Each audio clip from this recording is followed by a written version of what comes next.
চাঁপাইনবাবগঞ্জের শিবগঞ্জ উপজেলায় ভেজাল মশলা তৈরি ও সরকারি অনুমোদন ছাড়া ব্যবসা পরিচালনার দায়ে এক মশলা ব্যবসায়ীকে ২০,০০০ টাকা অর্থদণ্ড দিয়েছেন ভ্রাম্যমাণ আদালত।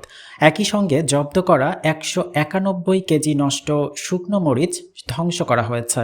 বুধবার ২১ তারিখ বিকেলে শিবগঞ্জ উপজেলার পাইলিং মোড় এলাকায় অবস্থিত messrs Nihamuni rice and oil mill চত্বরে এ অভিযান পরিচালনা করা হয়। অভিযান চলাকালে অস্বাস্থ্যকর পরিবেশে মশলা তৈরির সময় মেসার্স রাইহান এন্টারপ্রাইজের স্বত্বাধিকারী শরীফুল ইসলামকে হাতে নাতে আটক করা হয়। পরে উপজেলা নির্বাহী ম্যাজিস্ট্রেট ও উপজেলা নির্বাহী কর্মকর্তা আশিক আহমেদের নেতৃত্বে ভ্রাম্যমাণ আদালত পরিচালনা করা হয়।